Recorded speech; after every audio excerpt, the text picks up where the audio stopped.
Nadabo sa mga istorya kani ni Papa ni, no? Kag kanami na sing kabataan niya kay tanan siya. Gabuli gid sa ila no way kinilagi babayan ang ilang nga mga ang ila parents no. So leksyon man naa sa ibanda nga may mga ginikanan pa. Blanca onyo ang inyo pwede. Palanggaon nyo, kag samtang buhin sila, ipakita nyo gid sa ila nga talangga nyo sila. So this time no, mamati kita sa magulang na bata nga si Mr. Romeo Jr. no.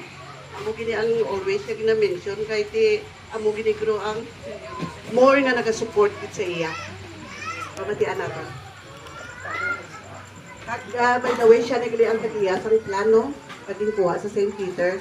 So wala siya may na baydan sa chapel, only 500 pesos nga assigned fee. Lord, ayaw ka sa kanila. Gamay lang nga istorya. Kasi kung kalabaon ko kasi mas aga pag tapos. Short message. Gamay lang.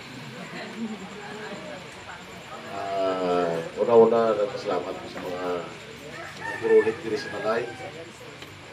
Sa masakit na ko sa mama. Ang perme ng tatlo. Hindi ko na mention, talaga naman siguro. Ano naman ka mo? Gurulit man pagpatay ni mama. Ako ang sa karantin niya. Maraming salamat sa karantin.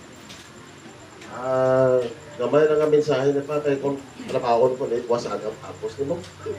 Gamay lang na nga mensahe. Una, pasalamat ko sa ako nga katukayo. Salamat din sa iya. Kasi kung wala na siya mga anong sakon sa una, wala akong kasakay. Ano sa iya, talaga na kasakay. Amo ni,